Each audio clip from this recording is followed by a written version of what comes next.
अस्सलामु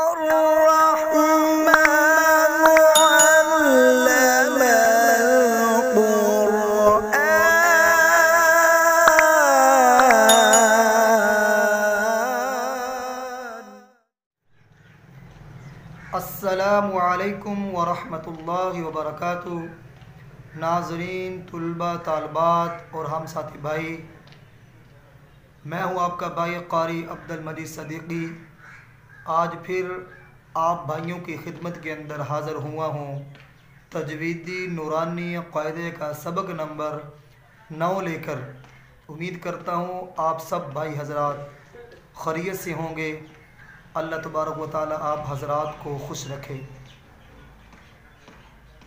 वीडियो को देखने से पहले याद रहे कि हमारा सबक और हमारे चैनल को, यूट्यूब चैनल को सब्सक्राइब और शेयर करना और लाइक करना मत भूलिए, और घंटी के बटन को प्रेस करना भी ना भूलिए, ताकि आइंदा आने वाले तमाम असबाक और पिछले तमाम असबाक आपको बआसानी मिल सके।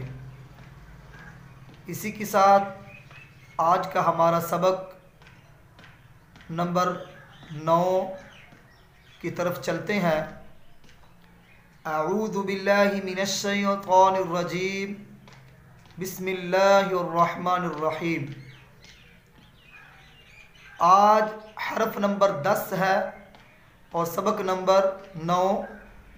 जो हरफ नंबर 10 है हरूफ़े मुफ़रदात तख्ती नंबर 1 का, उसका हमने मखरज को समझना है कि उसका मखरज क्या है, उसके निकलने की जगह क्या है।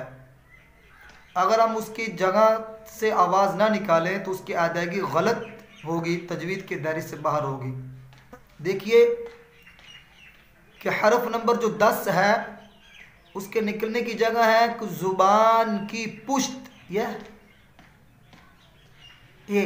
ज़ुबान की पुश्त, ठीक है, ज़ुबान की पुश्त और उसका किनारा, पुश्त ज़ुबान उसका किनारा जब सनाया उलिया की जड़ों से और सनाया के साथ रबायात की जड़ों से लगे तो वहाँ से इसकी आवाज़ अदा होती है, वहाँ से इसकी आवाज़ निकलती है। इसका मखरज क्या है? ज़ुबान की पुश्त, ये पुश्त और उसके किनारा, ये पुश्त के किनारे जो हैं, देखिए ये मेरी उंगली है, ये हमारी ज़ुबान है, ये इसकी पुश्त है और ये इसके किनारे हैं। ये किनारों से, किनारे जब सनाया उलिया और रबायात के जड़ों से लगेगी तो वहाँ से इसकी आवाज़ आएगी मोटी। पहली तख्ती के अंदर जब अमूमन हम मुफरदात हर्फ अदा करते हैं तो इसकी आवाज़ हम मोटी ही अदा करेंगे, बारीक नहीं पढ़ सकते। कैसे देखें? रो, रो, एक अलिफ के बराबर इसको खींचेंगे, ये 2 हरफी है, इसकी आवाज़ को मोटा भी करेंगे और इसकी आवाज़ के अंदर तकरार है, यानी बार बार ज़ुबान का हरकत देना, हरकत होना। देखिए रो, रो, रो, रो, ये ज़ुबान हरकत करेगी, तकरार, रो, रो, रो, रो, रो, रो, यानी कि मुंह को खोलेंगे, मुंह खोलकर ज़ुबान को हरकत देंगे। ज़ुबान की पुश्त और उसके किनारे सनाया उलिया और रबाया की जड़ों से जब लगे और वहाँ तकरार करे तब इसकी आवाज़ सही अदा होगी। रो, रो।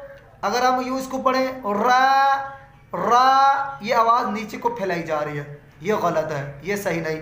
इसी तरह अगर हम इसको अदा करते वक्त अमूमन बच्चे जो है गलती करते हैं, उनको इसकी अदायगी के अंदर ज़ुबान को हरकत देना उनके लिए मुश्किल होता है अक्सर बच्चों की। तो जब वो पढ़ते हैं तो यूँ पढ़ते हैं रो, रो, यानी कि मुंह को खोलते हैं, मुंह को गोल करते हैं, मजहूल करते हैं, होंठों को बाहर की तरफ, रो, रो, रो।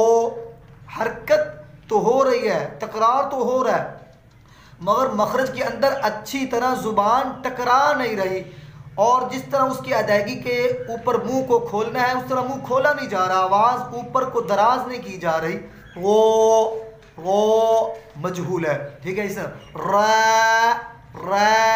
ये बरीक हो रहा है। यानी कि इस तरह की जो गलतियां हैं, अगलात हैं, बच्चे को मशक करवाई जाए, बच्चे को बार बार पढ़ के सुनवाया जाए, खुद भी मशक की जाए। जब इसके अंदर अबूर हो जाए, महारत हो जाए, तजर्बा हो जाए कि इसकी आवाज़ ऐसी मोटी होती है, फिर बच्चे को मशक करवाई जाए। रो रो रो, मुंह पहले खुलेगा, मुंह खोलेंगे तो इसका मखरज सही अदा होगा, इसकी आवाज़ की अदायगी का पता चलेगा। रो रो रो, इसकी आवाज़ को यूं मोटा करेंगे। ठीक है, और इसका मखरज क्या है? ज़ुबान, पुश्त ज़ुबान, ज़ुबान की पुश्त और उसका किनारे जब सनाया, उलिया और रबायात की जड़ों से लगे तब इसकी आवाज़ आती है रो। हर्फ नंबर 10, सबक नंबर आज हमारा 9 है। ये आपको हम बतला रहे हैं, सिखला रहे हैं, ख़ुद भी सीख रहे हैं, ताकि जो भी मुसलमान सीखना चाहे तो आसानी इसको समझ सके।